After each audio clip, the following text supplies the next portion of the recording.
Hi everybody, Hailey here with Pull Through Sites. Today I'm coming to you from beautiful northern Colorado yet again.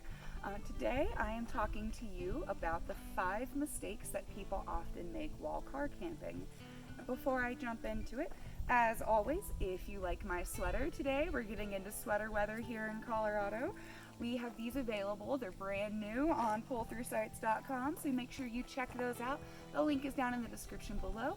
We have a lot of new great things for fall, great sizes, great colors, a lot of sizes. They're nice and soft, a lot of new designs for t-shirts as well as cozy sweaters like this.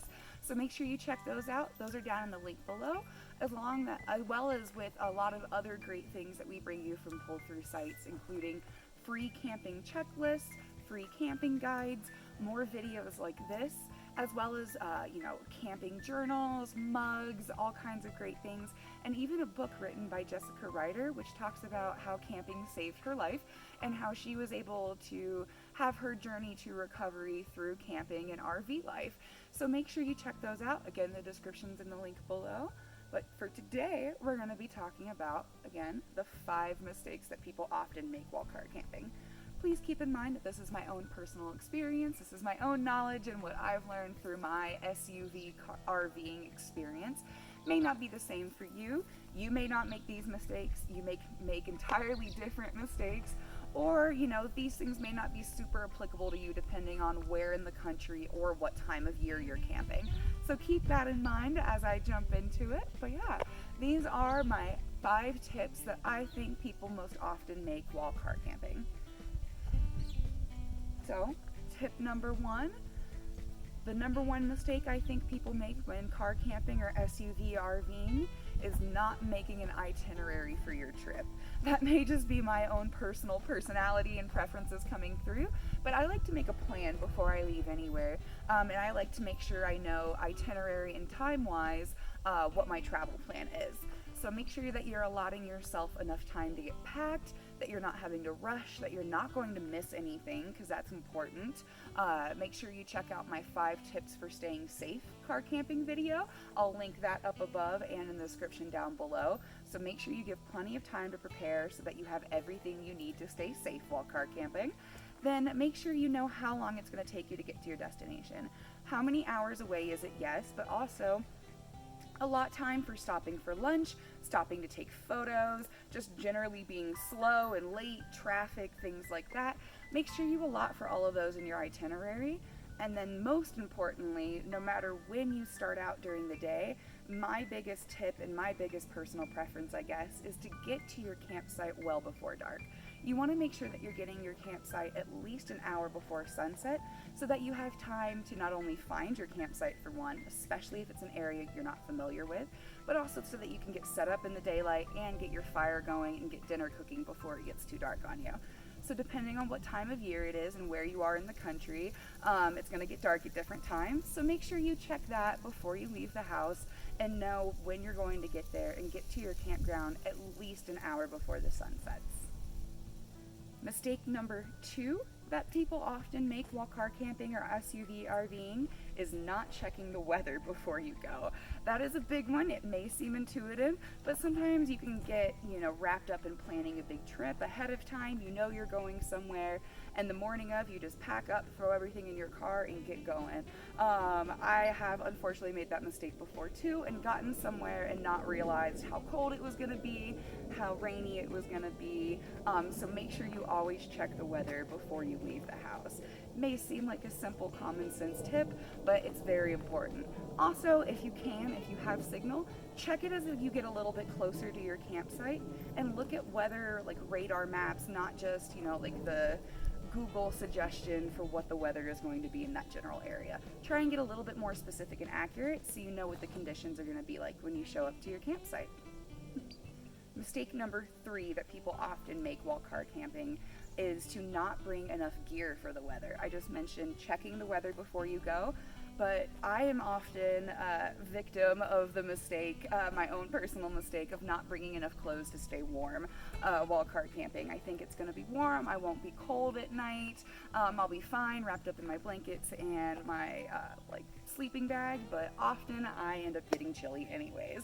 I don't like to be cold while I sleep, so I like to sleep well while I'm SUV RVing. That's why I'm SUV RVing and not tent camping. So make sure you bring enough warm clothes. Nice fuzzy sweaters like this are good. It's not too thick, but it's fleece lined, and so it'll make nice layering so you can put things under it or over it. I also bring leggings. We have wonderful new sweatpants as well at pull-through sites that are fleece lined and super warm, so those are great to bring as well. Make sure you bring enough warm clothes, beanies, blankets, everything. And if you're going camping in the winter, make sure you bring even more gear. Bring thick socks, bring beanies, bring lots of extra blankets, and just bring enough to stay warm, because you know you can kind of cool yourself down with AC and like taking layers off, but you know when you're cold you need to put things on, so make sure you bring enough to stay warm is my big tip, and I think the third biggest mistake that people often make while SUV RVing. All right, mistake number 4 that people often make while car camping. In my own personal experience, another big one that I often make is I bring too much food. Yes, you can bring too little food, and that's a survival and a danger issue, especially if you get into any issues and get stuck out for a couple extra days while camping. But I am often victim of bringing too much food. I overplan, I bring too many snacks, I think I'm gonna cook this and that. I have all of these grand plans to make breakfast, and I bring lots of muffins and granola bars and fruit and things to make dinner and things for lunch, and I end up just having way too much food left over. I don't like taking food back into my house and putting it back into my fridge after I've been camping with it, especially if, you know, the ice in my cooler melted. So that's something that I think is another big mistake people often make is, yes, you can under prepare and not bring enough, but you can also bring too much, especially in the way of food, and then you're being wasteful. And the more food that you have left in your car, the bigger danger you have of attracting unwanted animals.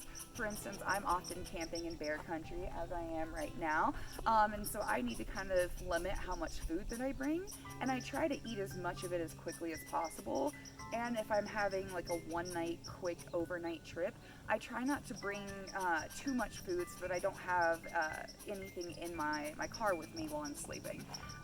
You know, it's safe being in a car while you're car camping generally from bears, but I still don't want to attract them to me and create any issues.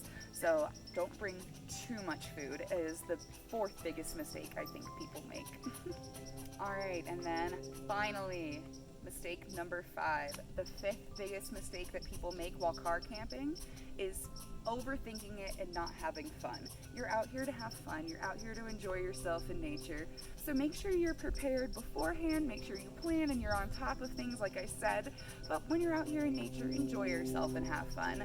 Don't overthink things. Don't over itinerary yourself. Don't pack a bunch of activities and stuff into your camping trip so that you're not able to actually just sit in nature and enjoy it, because that's why we're here, aren't we, right? We're out here in nature because we want to enjoy it. So take a moment, take a breath, slow down, enjoy your car camping experience, and have a wonderful time SUV RVing out in nature. Thank you for watching this video. I hope you enjoyed it, and I hope you enjoyed my tips. As always, if you like my shirt, again, those are down in the link below, pullthroughsites.com. Make sure you check that out, as well as all of our other wonderful fall collection items that we just released. And if you like watching my videos and learning from me, I have more campground videos, SUV RVing videos, and some videos about RV life and my new fifth wheel, all linked down in the description below as well and across our channel. So make sure you check those out. Again, thank you for watching. I hope you all have a wonderful afternoon, evening, or morning wherever you are in the world.